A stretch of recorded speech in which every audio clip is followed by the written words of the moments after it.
Bienvenido a Academy Consultores. Perdóname, yo no te puse mi inquietud. El día de hoy en específico, a través de los cursos que hemos tomado aquí en tu instituto, he determinado la idea de decir, hemos venido contadores, hemos aprendido mucho, sabemos lo que debemos o podemos hacer, pero mi inquietud es que los usuarios, los empresarios, los dueños, están totalmente apartados. Al pedirnos el resultado fiscal a su manera, para mí es una inquietud muy fuerte, sobre todo porque hay que convencerlos de las reglas nuevas del juego. Entonces mi inquietud es, yo tengo un resumen de todas las penalidades, de todas las adecuaciones fiscales que ha habido o que va a haber a partir de este año. La pregunta en concreto es establecer el día de hoy si hacer una especie de dictamen o de cuestionario dirigido a los propietarios, no a los contadores, por el efecto de la directriz que siguen pidiendo de que elude, que paga menos, que factura, etcétera, etcétera, no logro hacerlos entender con cierta base legal fiscal y ahora penal. Entonces, esto dentro de las partes reportables lo tengo que incluir. No, Haciendo ese es que los es un sistemas reportables son conceptos muy específicos que vamos a platicar. Son 14 conceptos que quedan en el artículo 199 del Código Fiscal y esos son los que hay que reportar, no más, no cualquier esquema de planeación, que también vamos a platicar del concepto, ¿no? Cambian los paradigmas de la planeación porque si hoy la autoridad detectara que yo estoy buscando hacer planeación a discreción totalmente arbitraria, en donde yo solamente busco ahorros fiscales, ellos podrían pensar que estoy tratando de eludir la aplicación de leyes, ni siquiera evadir, sino eludir, abstraerme de los efectos de la disposición fiscal sin tratar de obtener ningún beneficio económico, y eso dice ahora el artículo 5A del Código Fiscal de la Federación, no se puede hacer. Si tú lo que buscas es hacer una planeación fiscal en la cual solamente buscas un beneficio económico, un beneficio fiscal más allá del beneficio económico, entonces podría revertirse el efecto de tu planeación fiscal y darle el efecto meramente económico. Una total y absoluta exceso de atribuciones de la autoridad. Si yo hago planeación, si yo trato de buscar las mejores opciones para pagar mis impuestos o para pagar menos o incluso para diferir nada más, o sea, eso no tendría nada que, si yo lo estoy infringiendo la ley, no tendría nada que opinar la autoridad. Sin embargo, hoy le dan esa posibilidad de que pretenda por lo menos evitar que yo esté haciendo planeaciones fiscales de las que siempre hemos recurrido como expertos fiscales que nos sustentamos, ¿no? Entonces, hay una serie de conceptos que hay que reportar al SAT, sí, pero son limitados, son enunciativos absolutamente, ¿no? Son esos los que están ahí, que vamos a comentarlos, nada más. Pero sí, efectivamente, hoy tendríamos que platicar la reforma fiscal desde dos vertientes. Una vertiente que es la que siempre hemos visto, la que siempre conocemos, la que se da en el famoso paquete económico, entendiendo el paquete económico con esa literalidad. Un paquete porque de unos años a la fecha lo que ha hecho el Poder Ejecutivo a través de la Secretaría de Hacienda es que el secretario de Hacienda le entrega al poder Legislativo un paquete, una caja, hasta así la vemos, ¿no?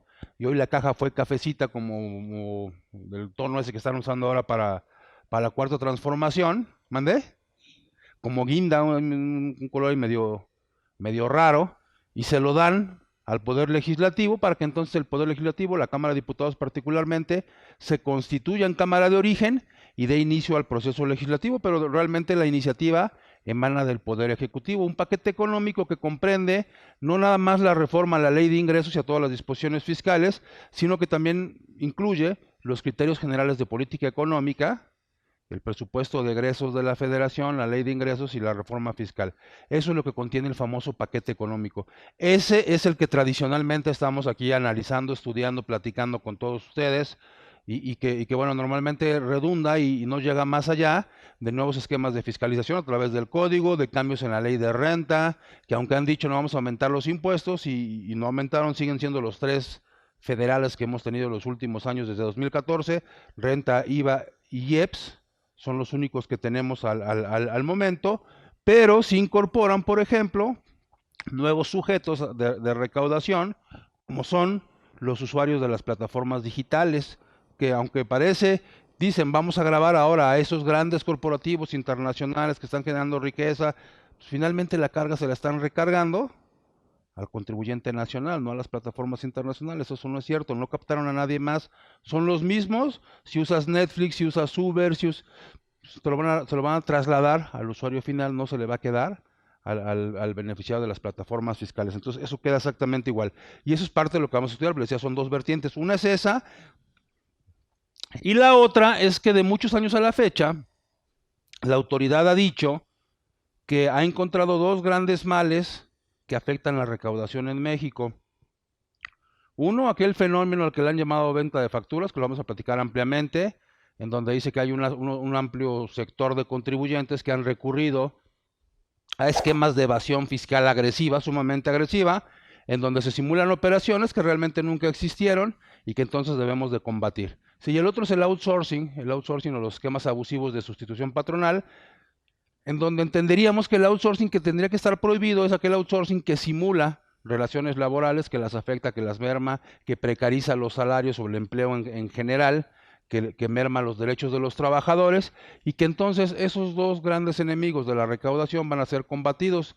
Sin embargo, esto va a ser a través de esquemas que penalizan o que exceden los parámetros de sanción que ordinariamente conocíamos a niveles que bueno, en ningún otro país del mundo, a pesar de que ellos digan que es cierto, el hecho de que se haya modificado el paradigma de la recaudación vía esquemas de sanción con alcances penales, nos ha hecho a muchos especialistas recurrir a investigación internacional. Dentro de las fuentes hemos recurrido precisamente a Flaxo, a Colegio de México, incluso por ahí con alguna empresa que asesoramos, pedimos a Colegio de México, y que se apoyó mucho en Flaxo, porque incluso por ahí nos tocó ver algunos de los textos, recurrieron a investigación internacional y nos dimos cuenta que no es cierto que en ningún país se ha prohibido el outsourcing, que incluso los únicos países prácticamente en el mundo que no hacen uso del outsourcing, podríamos decir, son Venezuela y Cuba. Ecuador lo ha sacado un poco de su cuadro de posibilidades, pero los demás siguen usando outsourcing, ¿no? Y los otros, bueno, pues a lo mejor ni siquiera comentarlos, porque son países que particularmente tienen características económicas muy diferentes a cualquier otra parte del mundo. Pero en cualquier otra parte del mundo se usa el outsourcing, y en ninguna parte del mundo se sanciona la defraudación fiscal como se pretende ahora sancionar en México. Entonces, tenemos un paradigma penal diferenciado en donde a quienes... ¿Qué voy a aclarar? No tengo nada que aclarar. Y luego vas a un curso a otro lado y te dicen, no, es que es una invitación. Y te dicen en el otro curso. Y las invitaciones son como las llamadas a misa. O sea, el que quiere va y el que... ¿Eso qué? O sea, te están mandando una invitación, te están dando un aviso de que hay algo que no está bien. Y, o sea, preocúpate. O sea, no son llamadas a misa, o sea, es una alerta. O sea, son sistemas fríos que nada más agarraron los listados y los aventaron. O sea, pero hay un problema detrás de eso. ¿Sí me explico en esa parte? O sea, y entonces dice, bueno, es que yo reviso aleatoriamente, como dices tú, o sea, no es que los demás ni revisan, está peor, ¿no? O sea, pero el tema es ese, ¿no? Podríamos estar en esos listados, y entonces hoy el SAT podría ejercer facultades de comprobación, determinarme un crédito fiscal, porque en se me pasaron los 30 días, y además iniciarme un procedimiento penal. Pero hoy, incluso con la modificación, hay una nueva multa y dice, oye, ¿metiste comprobantes que amparan operaciones inexistentes o simuladas? Pues no sé, porque no reviso. Multa del 55 al 75% del valor del comprobante. Ay, entonces ya está pesado. ¿Estamos de acuerdo? Sí, pero además en los supuestos del 17H, ¿tienes operaciones inexistentes o simuladas amparadas? Sí, o no sé. ¿Es motivo de que te suspenda los efectos de tu certificado de sello digital? También. O sea, me bajan el switch. O sea, ya no me van a dejar trabajar. ¿Estamos de acuerdo?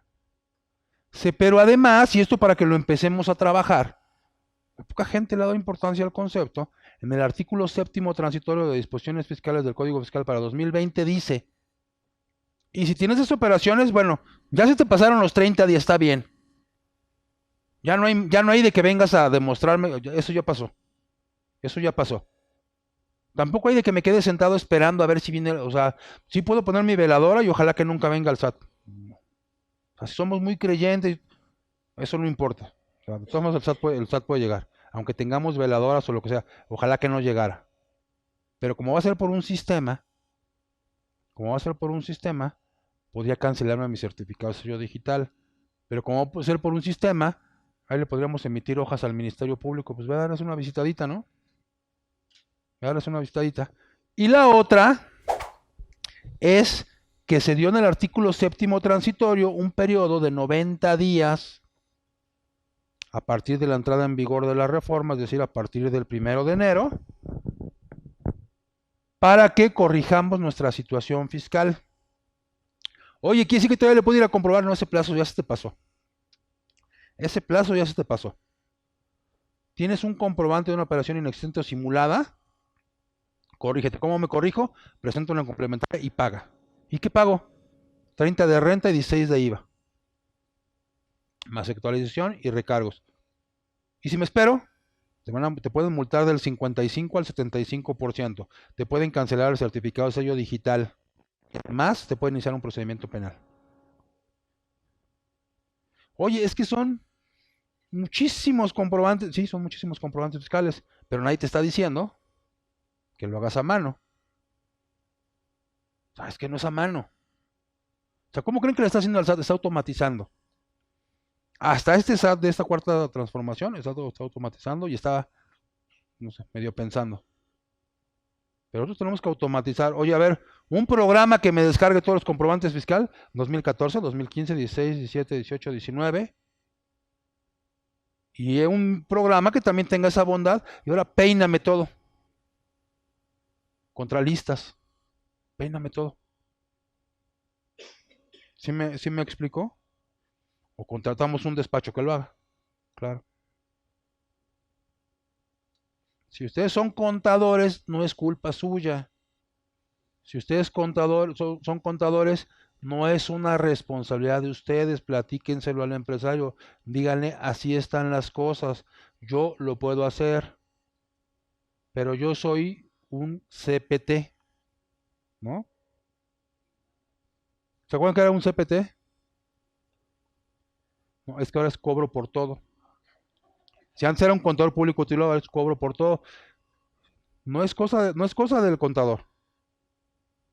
Sí, así están las cosas, ¿no? Porque va a haber contadores que van a decir, y yo te lo hago por la misma, ¿no? No. O sea, esto es una responsabilidad de primer orden en cualquier empresa. ¿Ok? Oye, Jaime, digamos que para iniciar una actividad que no hacemos, ¿Una qué?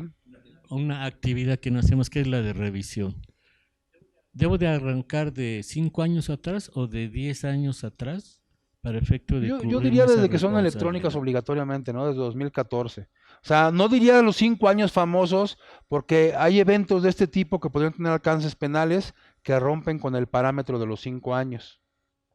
Ese es un tema, ¿no? Oye, es que son 5 años, no, pero 5 años sí, pero aquí estamos hablando de responsabilidades penales.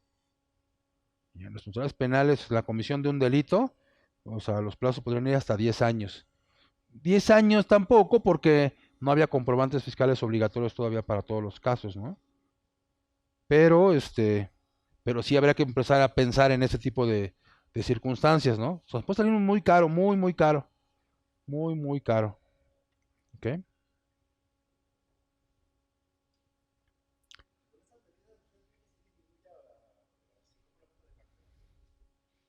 Pues, es que todavía no entramos a la parte penal, tú dime. O sea, aquí todavía no entramos no hemos platicado la parte penal todavía, ¿no? Que a mí es la parte que me parece más álgida. Porque supuestamente para eso son todas estas iniciativas de ley, ¿no? Para que disminuya la compraventa de factura. Así es.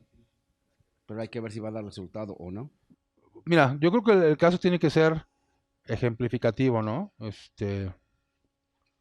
Cuando hicimos nuestro primer evento en octubre, lo hicimos ahí en Reforma, o sea, convocamos a nuestros clientes de otros despachos y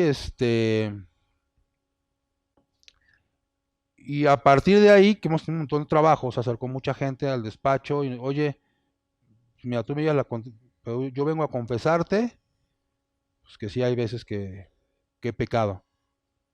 Y entonces hemos estado trabajando con esto, no hemos estado trabajando con esto, y particularmente hemos estado trabajando con esquemas de cumplimiento, con programas de cumplimiento, con cambiar la filosofía institucional. No, es que si yo pierdo el IVA, entonces entonces no es negocio. O sea, si tú pierdes el IVA y el negocio es el IVA, tu negocio no es negocio. O sea, es que si yo subo los precios, la competencia, bueno, entonces pues es tu cabeza la que está en la picota, ¿no? Ahí en el cadalso, donde o sea, es tu cabeza la que va a caer. O sea, el tema ya es un tema incluso de delincuencia organizada y extinción de dominio. O sea, se va a acabar. Me tocó estar en varios parlamentos abiertos porque a mí me parece que hay un exceso hay un exceso en la penalidad que se está estableciendo. O sea, considerar delincuencia organizada y ponerlo al mismo nivel que los demás delitos me parece excesivo. Me parece que rompe con principios de proporcionalidad y entonces diversos expertos estuvimos asistiendo a parlamentos abiertos que se convocaron tanto en el Senado como en la Cámara de Diputados, que al final no nos hicieron caso, pero pues ahí estuvimos diciendo, oye, es que no excede, es que nadie lo hace, es que, y no oyeron absolutamente a nadie, pero alguien decía, un abogado que quiso quedar bien ahí, dice, pues a mí me parece que lo que tendrían que hacer es en cada entidad federativa capturar a un par de empresarios seguro compran facturas. Se agarra 2 empresarios de cada entidad federativa, publícalos y los acusas de 2 cosas: defraudación fiscal y lavado de dinero. Lavado de dinero porque no se va a poder acreditar y además el 108 dice que se pueden perseguir de forma simultánea. Y haz 2 cosas: que pague y le quitas la defraudación fiscal, o se la disminuyes o la minoras. Le queda lavado de dinero. Que te diga quién es el líder de la organización aquella que te vendió las facturas, si entonces le reduces la pena. Pero imagínate que, o sea, si eso no es terrorismo, ¿no? O sea, disminuirá o no disminuirá. Tú platícale a un empresario común y corriente. Y si no pagas, cárcel. Y adentro de la cárcel, sin comunicaciones, sin derecho a una defensa como debe ser, extinción de dominio. A ver, o sea, como le hicieron a Rosario Robles, ¿no? La metieron a la cárcel, le quitan sus cuentas y a ver con qué se defiende. Un abogado de oficio, ¿no? Con un juez familiar de estos amigos, pues o sea, ahora imagínense. Y la última instancia en la defensa, si es que llegas a la última instancia, Suprema Corte de Justicia, segunda sala, ¿quién va a juzgar? La que era jefa del SAT. O sea, la que te mandó allá y la que va a decir quién tiene la razón. División de poderes, dice, ¿no? Pero. Entonces, pues sí es a mí me parece que sí va a disminuir, ¿no? A mí me parece que seguramente el concepto también va a evolucionar pero a mí me parece que el riesgo es muy alto. Muy, muy alto, ¿no? Para seguirle jugando al concepto, ¿no? ¿Dudas que tengan hasta ahorita?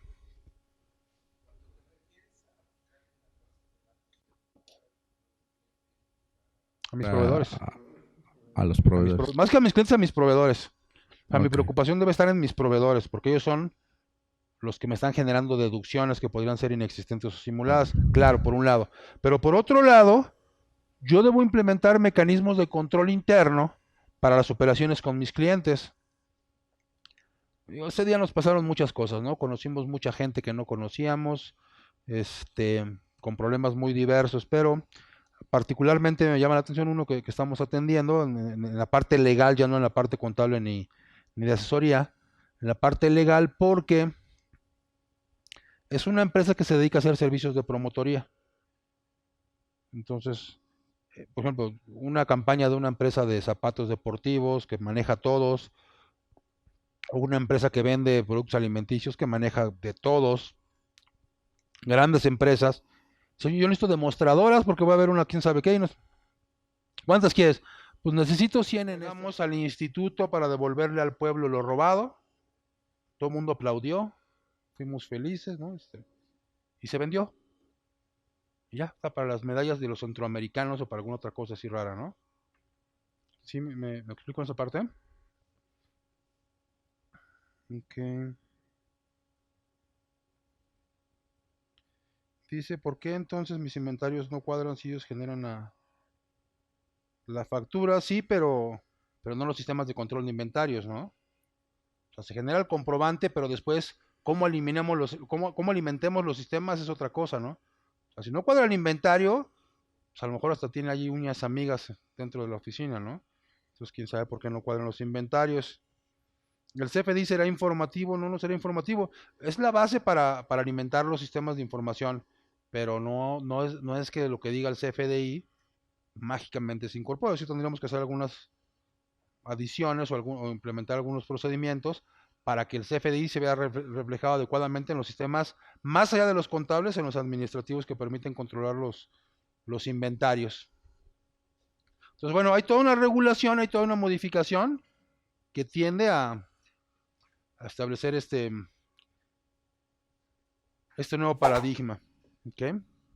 Delincuencia organizada, dice el artículo 2, implica que 3 o más personas se organicen, de hecho, para realizar de manera permanente o reiterada conductas que por sí unidas a terceras tienen como resultado cometer delitos. Eso es delincuencia organizada, y hoy el contrabando, sus equiparables, defraudación fiscal, sus equiparables y la venta de facturas se consideran o podrían considerarse en determinados supuestos como delitos cometidos por la delincuencia organizada. Digamos, se modificó Ley de Seguridad Nacional, Código Nacional de Procedimientos Penales, no hay acuerdos reparatorios, no hay suspensión condicional, los criterios de oportunidad solamente cuando la autoridad considere que puede ser útil la información que yo les aporte. ¿Okay? Se incorporan otros nuevos supuestos de la comisión de estos delitos. Quien adquiera por sí o por terceros los comprobantes fiscales, parte del concepto, pero también, no sé si llegaron a ver, esta página la conocen. ¿Mandé? Mercado Libre, ¿no? Dicen que ya no, porque se metió uno en Mercado Libre, porque esto lo bajé yo de ahí, y le ponías aquí comprobantes fiscales para comprobar gastos.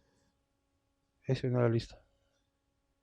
Ese venía a la lista, ¿no?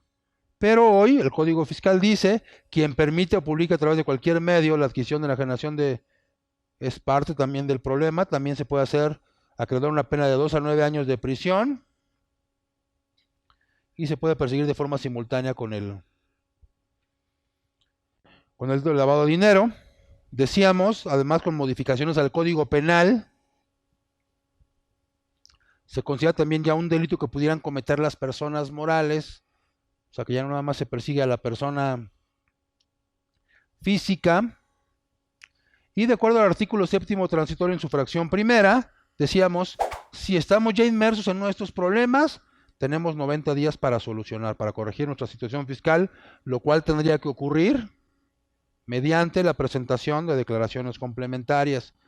Entonces, ¿qué es lo primero que tenemos que hacer? Casi saliendo de aquí. Revisar. O sea, hay que revisar. Y estas son las cifras importantes, ¿no? Que son 2.604.410 pesos de 3 a 9 años.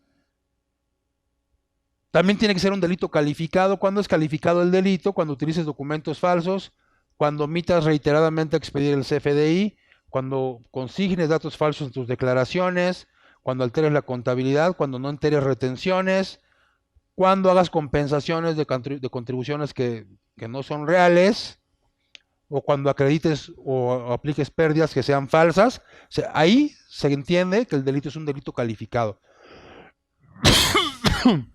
¿Qué quiere decir que es calificado? Que es más grave. ¿Y qué pasa cuando es más grave? Que la pena se puede incrementar en un 50%. O sea, por ejemplo, a mí me tocaron 8 años, pero tu delito es calificado, se incrementan 4 más. Pero además delincuencia organizada, tú eras el que coordinaba, sí, entonces entre 8 y 12 años más. Pero aparte lavaste dinero, sí, también.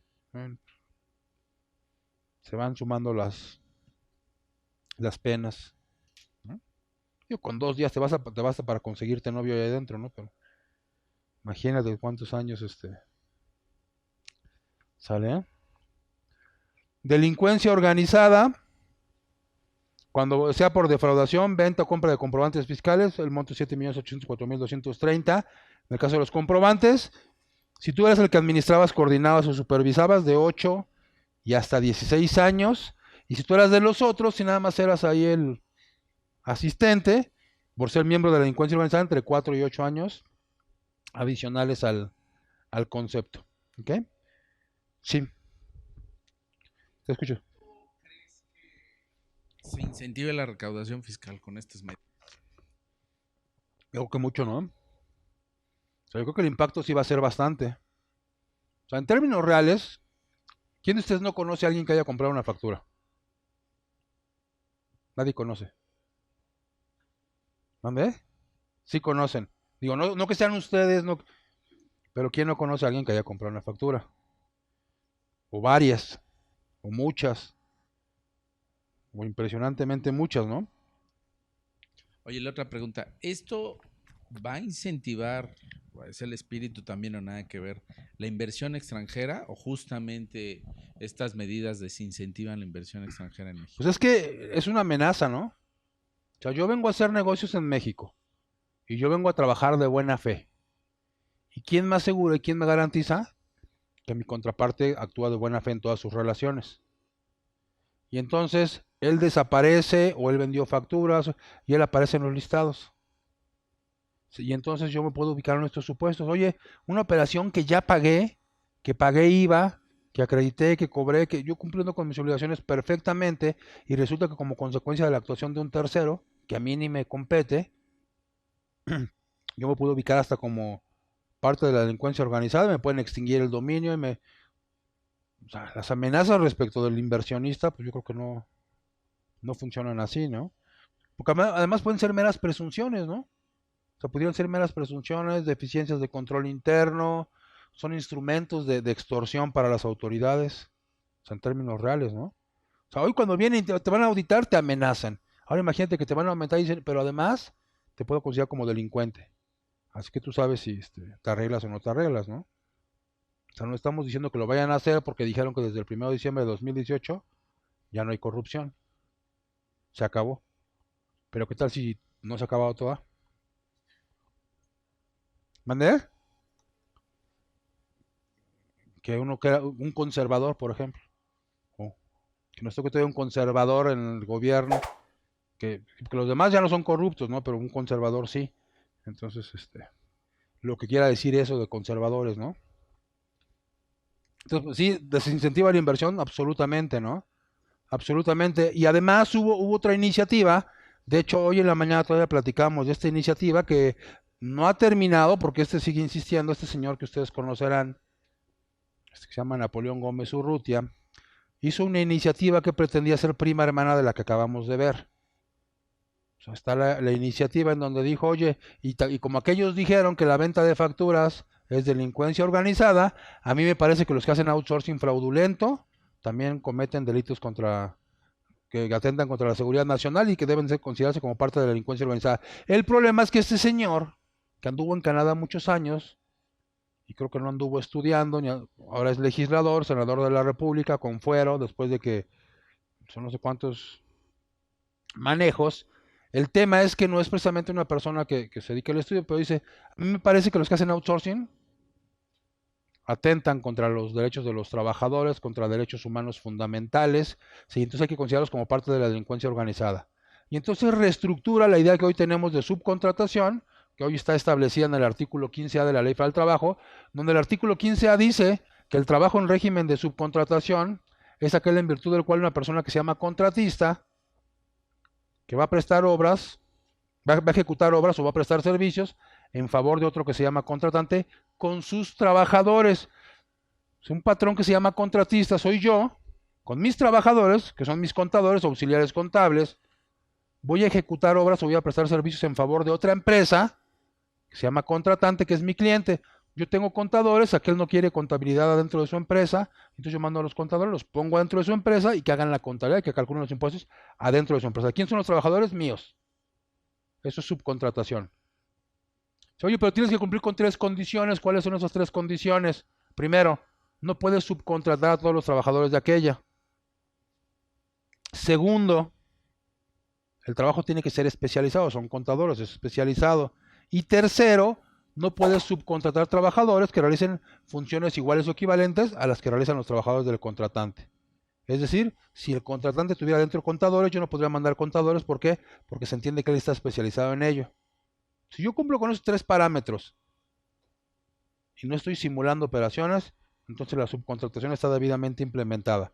Pero ahora dice este señor Napoleón en su iniciativa, pero que el trabajo solamente puede ser temporal. Oye, ¿por qué temporal? Yo quiero que sea temporal. Oye, pero si yo pongo a los contadores pueden estar ahí toda la vida, son mis trabajadores. Pero a mí me gusta más temporal. Pero además, les tienes que dar utilidades de la empresa en la cual están prestando su servicio. ¿Por qué? Si los trabajadores son míos y el servicio lo están prestando ya adentro, pero no son trabajadores de esa empresa, y yo les doy utilidades, pero de las mías, no de la otra empresa. Bueno, pues les tienes que dar utilidades. Y se empieza a agregar una serie de condiciones. El problema es que además dice, y los que antes de la entrada en vigor de esta ley no hubieran cumplido con esta disposición, son outsourcing fraudulento. Antes de la disposición, eso se llama retroactividad de la ley y es inconstitucional en términos del artículo 14. Pues a mí me gusta así. Pues es inconstitucional, pues a mí me gusta así. Sí, además, ¿quién lo va a votar? Pues Morena. ¿Y de cuáles hay más? Pues de Morena. Y lo sube al pleno, pasa por comisiones previamente, lo sube al pleno y se celebran votaciones y van a ganar. Porque además ni siquiera llamaron a la oposición ese día. Y en el último momento dijo Ricardo Monreal, no, espérame, yo soy el presidente de la Junta de Coordinación Política y yo creo que un asunto de esta trascendencia hay que discutirlo con mayor profundidad. Y entonces ese tema que estuvo a punto de aprobarse, que además decía, y les vamos a dar 180 días para que paguen las contribuciones omitidas a los que hayan usado outsourcing antes de la reforma, para que paguen las contribuciones omitidas y para que repartan las utilidades que no repartieron. ¿Pero cuáles? O sea, si no hay nada, pues tienen 180 días. O sea, estuvo a punto, casi a nada, de aprobarse. Y ahí siguen discusión. En estos días lo van a volver a subir. En febrero lo van a volver a subir al Congreso a discusión. Va a haber parlamentos abiertos, pero bueno, por lo pronto quedó suspendida en el último minuto. Prácticamente era una reforma que estaba y que entraba en vigor el 1 de enero. Lo único que se aprobó respecto de la subcontratación, que también ahí tuvimos bastante participación para tratar de aminorar el impacto, es que la retención que se pretendía de la subcontratación era del 100%, al final quedó el 6%. Entonces hoy, quien reciba un servicio de una persona que le ponga personal para llevar a cabo funciones que originalmente le competen, tendrá que retenerle a su prestador de servicios el 6% de la cantidad de IVA que le ha correspondido. ¿Sí me explico en esa parte? O sea, si persona física o persona moral. Si mi prestador de servicios me pone a mi gente para que lleve a cabo funciones que originalmente me competen, entonces yo tengo que retener el 6% de los 16 puntos de IVA que le voy a pagar. Le pago 16, pero le retengo 6. Ahí hay una controversia. Oye, ¿qué tipo de servicios? Porque al final estaba bien planteado y después lo movieron, lo revolvieron. Pero la interpretación que ha dado Prodecon, la interpretación que ha dado al SAT, algunos cuestionamientos directos, es solamente para aquellas empresas que prestan servicios de subcontratación. Entonces, que no lo aclara ninguna regla todavía. Pero bueno, ese es el espíritu del concepto. ¿Qué? Bien. ¿Hasta aquí vamos bien? Entonces, diversas disposiciones que se modificaron. Se agregó un artículo 69B ter. Ya tenemos el 69B que platicamos. Está el 69B bis, en donde dice que si no hay una sustancia económica, las empresas no podrían transmitir sus pérdidas fiscales a otras empresas con el único fin de disminuir el impacto de las empresas a las cuales se les transmiten las pérdidas. Esas cosas que pasan, que a veces hay alguien que compra empresas con pérdidas y luego le factura a otras para pasarle las pérdidas sin ningún objeto, sin ninguna esencia económica de la operación. Eso ya estaba regulado como operaciones inexistentes o simuladas, y ahora se agrega un artículo 69B ter, en donde se crea la figura del tercero colaborador fiscal. ¿Quién es un tercero colaborador fiscal? Un tercero colaborador fiscal es cualquier persona que, ajena a un proceso de compra-venta de facturas, sabe que alguien está vendiendo facturas. O sea, yo conozco esos y yo sé que compran facturas o yo sé que venden facturas. Y entonces, en el ánimo de cumplir con un deber cívico que me impone mi alta calidad moral, voy y lo denuncio con el SAT.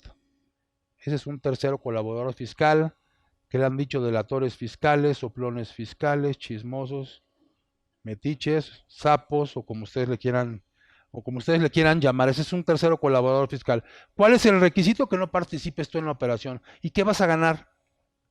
Además de haber cumplido con tu deber cívico que tu alta educación te impone, dice este artículo que lo que puedes ganar es que te den boletitos para participar en las loterías fiscales.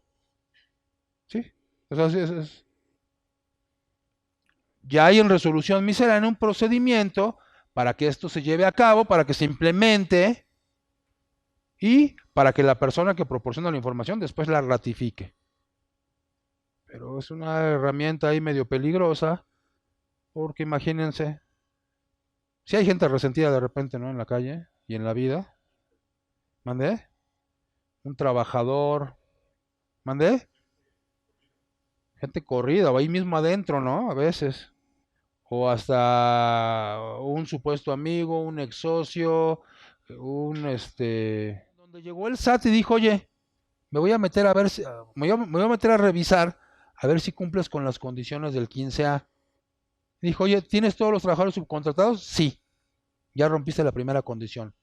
¿Cuál es la consecuencia de romper cualquiera de esas tres condiciones? Que los trabajadores subcontratados se consideran trabajadores de la contratante. Eso es lo que dice el artículo 15A. ¿Sí me explicó? Yo soy el outsourcing, pero pongo a los trabajadores allá. Pero me traje a todos, ya rompiste la primera condición. Entonces los trabajadores, aunque sean tuyos, aparentemente, se consideran como trabajadores de aquellos. Y cuando el SAT llegó y detectó, le dijimos al SAT, ¿y tú qué te metes a esto? Esto es laboral. Dijo el SAT, no, espérame. Es que si los trabajadores están allá, entonces no son de la contratista, son de la contratante. ¿Sí me explicó? Y entonces cuando la contratante le dio dinero a la contratista para que la contratista le pagara a los trabajadores, lo que ocurrió en términos reales es que la contratante le estaba pagando a la contratista para que le pagara a sus trabajadores. Y el artículo primero de la ley del IVA, en la fracción segunda, dice que el servicio que está grabado es el servicio personal independiente. Y el servicio personal independiente, dice el artículo 14 de la ley del IVA, es aquel que no es subordinado. Y entonces, como este sí es subordinado, el dinero que te estaba dando era para pagarle a sus trabajadores, no era independiente, entonces no estaba grabado con IVA, y entonces el IVA que le diste no es acreditable. Lo cual no quiere decir que el otro no tenía que enterarlo. O sea, hay una falta de equidad o simetría, si queremos llamarlo así. Entonces mucha gente pensó, pues está todo dar, entonces no cumplo con las condiciones y entonces el outsourcing está exento. O sea, no, espérame, es que no está exento. Si tú pagaste IVA y se lo pagaste a aquel para que... Entonces, ¿eran tus trabajadores? Sí, está bien, porque eso dice la ley federal del trabajo, pero entonces para hacerlos deducibles, dice el artículo 27, fracción quinta, requisitos de las deducciones, tú tendrías que haberle expedido un CFDI, que no lo expediste. Tendrías que haberle retenido y no lo retuviste. Tendrías que haberlo inscrito al Seguro Social y no lo... Pero los inscribió aquel sí, pero son tus trabajadores. Entonces, no pensar que por no cumplir, entonces nos lleva IVA y entonces estamos más cómodos. O sea, podemos llevar muchos más riesgos. ¿Sí me explico en esa parte? Si habría que pagar, si están todos allá, yo creo que sí habría que pagar IVA, yo creo que sí hay que efectuar la retención, porque si no al rato me van a decir, oye, y no pagaste IVA y no retuviste, y entonces eres responsable solidario además de esos conceptos, además de que no es deducible, ¿no? El tema. Dice Andrés, una pregunta, si a mí me contratan por una empresa para dar el servicio a un tercero, siendo yo actividad física empresarial, pero no pongo personal, yo mismo voy a realizar el trabajo, ¿eso se considera para aplicar el 6% de la retención? No. O sea, si yo presto el servicio, es un servicio personal independiente, pero yo no estoy poniendo, lo que dice el supuesto del 1A fracción cuarta es cuando tú pongas personas para que lleven a cabo funciones que originalmente le competen a la contratante. Y aquí yo estoy prestando el servicio, o sea, queda ajeno totalmente al concepto. Esa retención es únicamente para outsourcing, todavía no sale ninguna regla al respecto, ¿verdad? así como esta tendremos que retener a nuestros proveedores, así como está tendremos que retener a nuestros proveedores de servicios. No ha habido ninguna resolución. Sin embargo, si hay consultas que ya andan ahí en el medio. O sea, particularmente hay una de un expositor que viene con nosotros en muchas ocasiones, se llama Gabriel Aranda. Él hizo una consulta y se la contestaron en el sentido de que la retención está orientada específicamente al outsourcing. Por ahí las tengo, se las comparto si gustan. Hasta que Memo los meta a un chat que tenemos ahí de gente que viene a tomar cursos.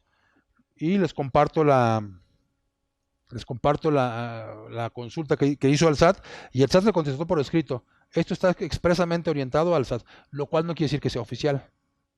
Pero más allá de eso no tenemos otra cosa, ¿no? Entonces, y además, por la exposición de motivos yo entendería que es así, pero aquí no es de entender, ¿no? Aquí es como es, está redactado con el pie izquierdo, ¿no? Muy mal redactado, pero sí entenderíamos que es para el outsourcing esta retención. ¿Okay? Respecto del IVA, se agrega un capítulo 3 bis de la prestación de servicios digitales por residentes en el extranjero sin establecimiento en México, en donde básicamente obliga a las plataformas a inscribirse al registro federal de contribuyentes y a trasladar el efecto del impuesto a sus usuarios. Y después enterarlo y a presentar declaraciones informativas del concepto, que básicamente a eso remite el tema. Respecto de la compensación del IVA, se confirma absolutamente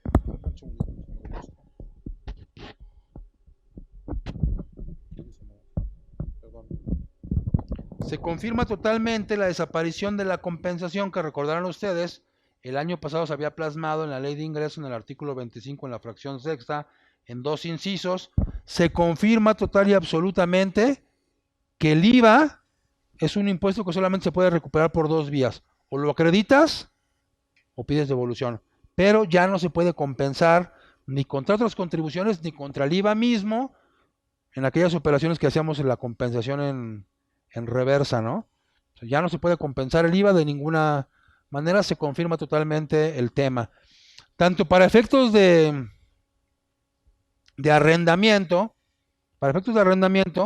es importante esta modificación en donde establece en el capítulo de arrendamiento que si yo pretendo participar en un juicio de carácter civil del orden inmobiliario, donde yo pretendo recuperar rentas omisas que no me haya pagado un arrendatario moroso, el juez me va a pedir que yo exhiba los comprobantes fiscales que le haya expedido a aquella persona morosa que no me ha pagado.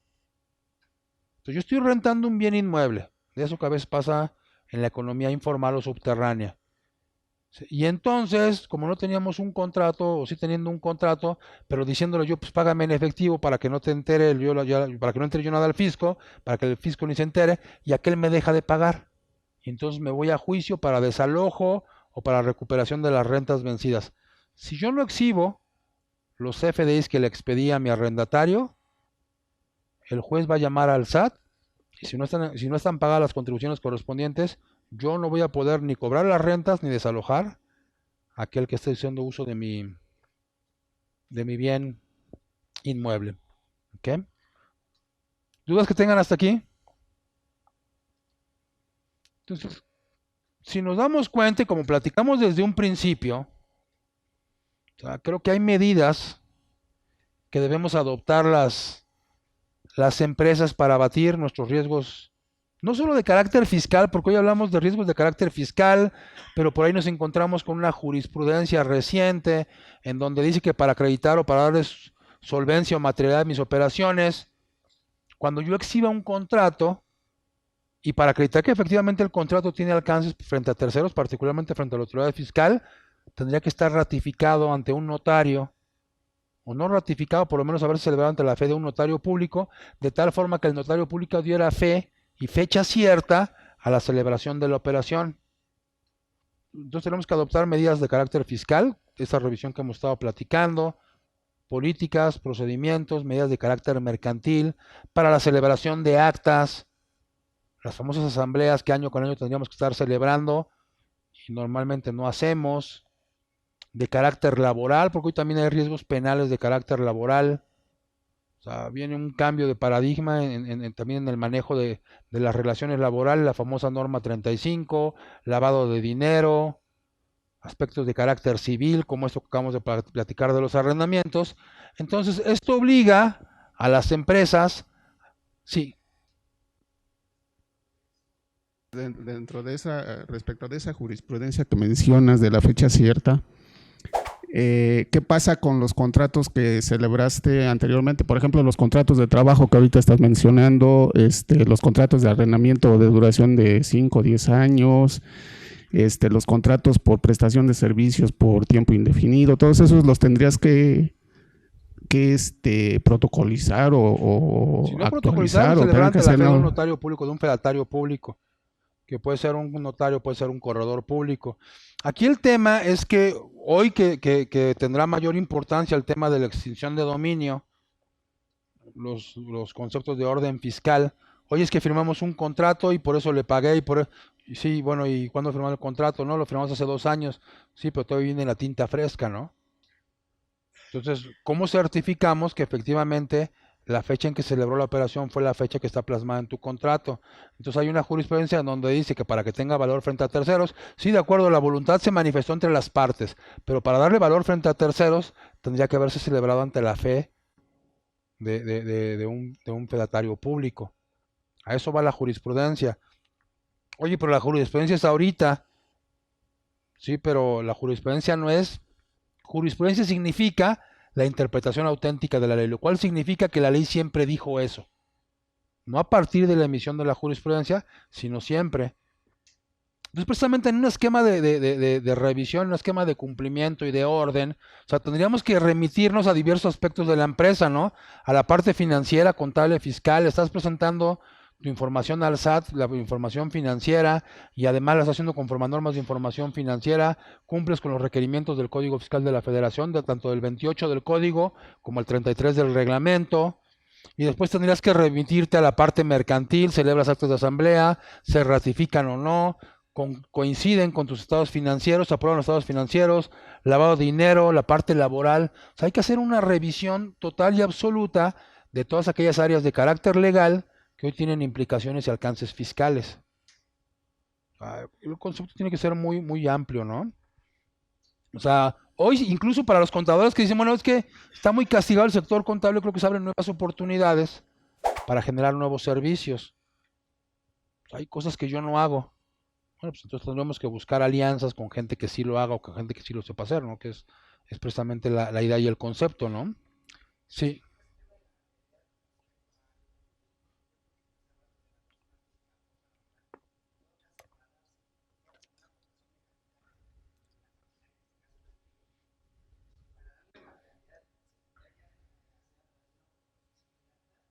Hay un aumento de capital.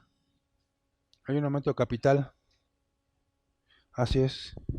Si hay una transmisión de la propiedad y el documento ejecutivo podría ser ese, ¿no? El documento que formalmente le dé validez al negocio podría ser un acta de asamblea, ¿no? Y claro, y tendríamos que acreditar también en todo caso la propiedad que tiene la persona física respecto del bien, ¿no? Porque no puedes disponer de bienes que no sean tuyos, ¿no? ¿Okay? Pero sí en contexto, o sea, creo que la valoración hoy tiene que ser mucho más amplia que la simplemente fiscal, porque además todos esos elementos que en conjunto tenemos que estar trabajando son los que en esencia le van a dar sustento a la materialidad. ¿Sabes? Que pensar, oye, es que en este evento pequeñito, chiquito, ¿cómo le doy materialidad? Y en este otro, ¿cómo le doy materialidad? Yo creo que más bien tenemos que hacer una estructura general, amplia, concisa, de todos los elementos que circunscriben a la empresa, y la materialidad se va a dar por sí misma, ¿no? O sea, toda esa materialidad que estamos buscando por eventos aislados, o sea, haciendo una valoración de las obligaciones generales que tiene la empresa, se van a dar por sentado. Oye, ¿qué tienes que ser un acta? Oye, aquí tienes que ser un contrato, aquí tienes que ser un procedimiento, aquí tienes que deslindar una responsabilidad, asignar funciones.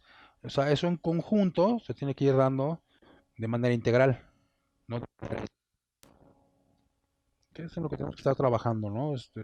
Sí, los tiempos vienen muy difíciles, sí, las cosas van a ser más complicadas, pero pues creo que esa es la oportunidad de que lo hagamos bien y que además encontremos un esquema de negocio diferente para todos nosotros. ¿Ok? ¿Dudas que tengan en esta parte? Sí. Tengo solamente una duda, Jaime. En cuestión a la retención de outsourcing, la ley aplica que dice que lo hará el que paga la contraprestación. Así es. O sea, el outsourcing en su factura nunca va a mencionar la retención. Sí, claro. Sí, ahí es donde se menciona. Ahí es donde tiene que estar mencionado, porque va a decir, a ver, tú me estás pagando 100 masiva menos una retención del 6%. Pero así no viene redactada la ley. Dice que el que hará la retención es el que paga la contraprestación. El contratante. El contratante. El contratante, pero quien expide el comprobante fiscal soy yo. Es como cuando me pagan honorarios, ¿no? Cuando me pagan honorarios a mi persona física, el artículo 106 en el quinto párrafo dice, y cuando sea una persona moral quien le pague a una persona física tendrá que retenerle el 10%. Y luego el artículo 1A de la ley del IVA dice, en la fracción segunda, que cuando una persona moral le paga a una persona física por la prestación de un servicio, tendrá que retenerle el IVA. Y luego el artículo tercero dice, pero nada más 2/3 partes. Pero no dice, y entonces el otro tiene que... Ah, bueno, es más, ahora sí lo establece en el artículo 106, porque ahora sí dice que si en el comprobante fiscal, que también eran disposiciones de ley de ingreso, si en el comprobante fiscal se manifiesta la retención, entonces ya no será obligación del retenedor expedir la famosa constancia de retención que hace años quedó fuera de uso, ¿no? Ahora sí lo dice la ley. Pero sí, o sea, el que cobra es quien tiene que expedir y manifestar en su comprobante el efecto de retención, claro. Y el otro retiene y entera, claro. Y las veces de constancia de retención es el comprobante mismo, ¿no? ¿Dudas que tengan? ¿No? Ahorita que estabas hablando de esto de las retenciones y de las diferencias que puede haber entre mis CFDIs recibidos y lo que declaro, Ajá. me ha pasado en muchos clientes que los que dan servicio, que le dan servicios profesionales emiten más de un CFDI. Se equivocaron, la dirección estaba mal y nunca lo cancelan, por más que nosotros se lo solicitamos. Obviamente el SAT va a tener una diferencia. Entonces